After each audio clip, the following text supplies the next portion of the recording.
Alors, la France prétend à un statut de puissance dans le domaine cyber, avec certes des différences par rapport aux grands acteurs, aux grandes puissances identifiées que sont les États-Unis, bien entendu, la Chine et la Russie, dans leur domaine de compétences respectifs.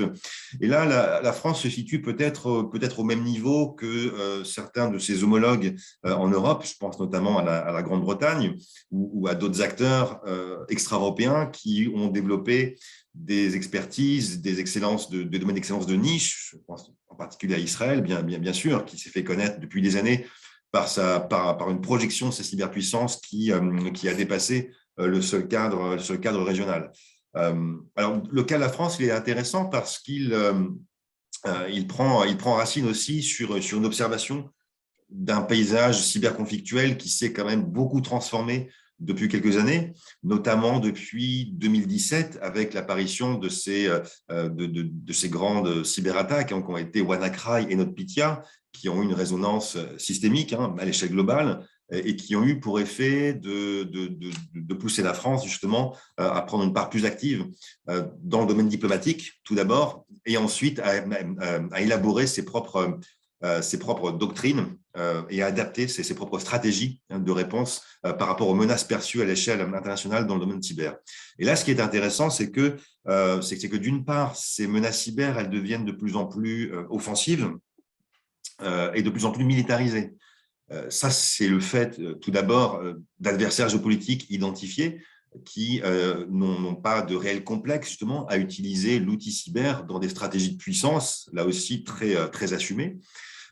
qu'elle combine d'ailleurs avec d'autres éléments de réponse, des stratégies conventionnelles ou non conventionnelles, avec toujours, notamment dans le cas de la Russie et de la Chine, une exploitation de l'arme informationnelle qui est combinée avec l'outil peut-être plus technique cyber. Et ça, du coup, c'est venu renforcer aussi tout un appareil doctrinal côté français qui vise à combiner plus étroitement ces deux dimensions cyber et informationnelles. Ça s'est reflété très récemment dans les réflexions menées par l'état-major des armées, avec l'expression de champ immatériel qui a été mise très en avant et qui vise précisément à combler cette forme de lacune ou à montrer l'adaptation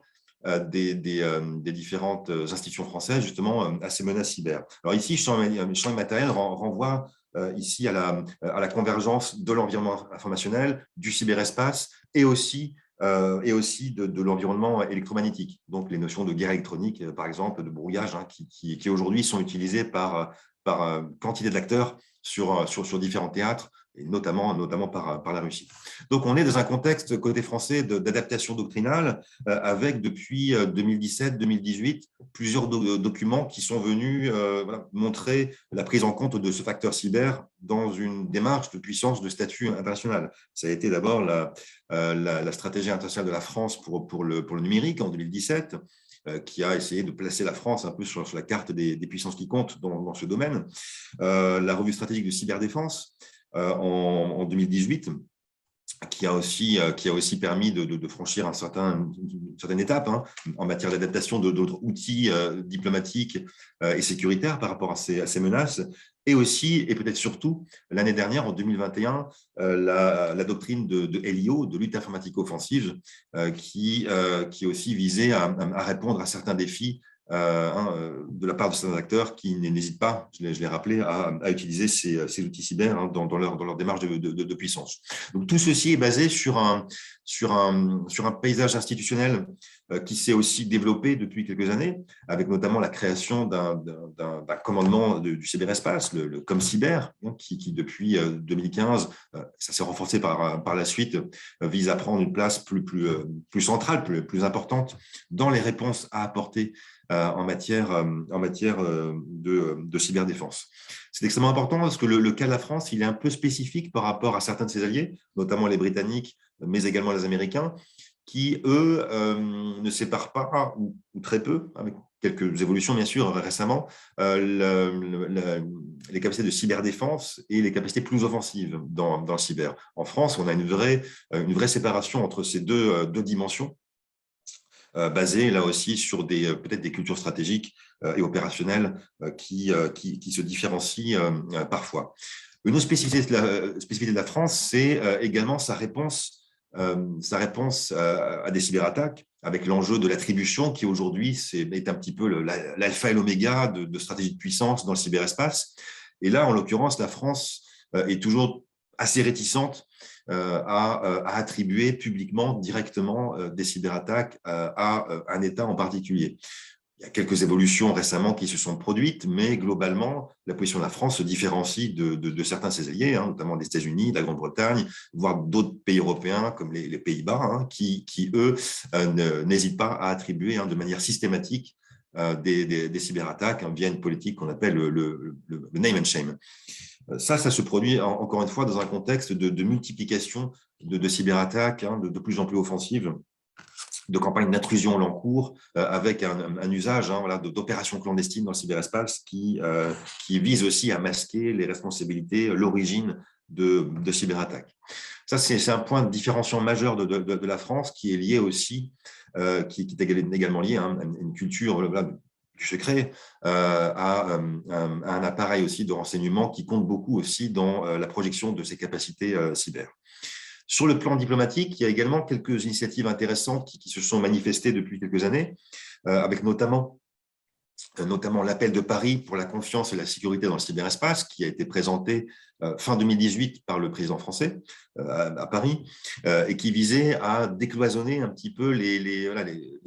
grands débats autour des normes de comportement des États dans le cyberespace, de les décloisonner par rapport à d'autres enceintes, notamment onusiennes. Il y a eu depuis un peu plus d'une quinzaine d'années différents formats, différents forums de négociation associant des États. Et là, ce qui s'est produit avec l'appel de Paris, ça a été une volonté d'aller au-delà des seuls États et d'associer non seulement le secteur privé aux discussions, aux négociations, mais aussi le monde associatif, l'expertise, les think tanks et la communauté technique, bien sûr. Donc ça, c'est quelque chose qui est venu marquer une évolution assez intéressante dans ce paysage de gouvernance, on va dire, des questions de cybersécurité et de cyberdéfense, avec là également, bien sûr, des tensions qui se sont manifestées et certaines limites aussi inhérentes à ce type d'exercice, avec les trois principales cyberpuissances que sont les États-Unis, la Chine et la Russie, qui n'ont pas signé le document final. Bon, il y a certains efforts au long cours déployés par la France pour essayer de réparer ce type de limites avec un investissement peut-être plus soutenu d'autres types d'enceintes, notamment l'OSCE, qui là aussi vise vraiment à répondre à des défis peut-être plus continentaux, en lien notamment avec la menace perçue de la Russie dans ce domaine cyber. Et finalement, savoir si la France compte dans le domaine cyber au plan international revient également à s'intéresser à ce que peut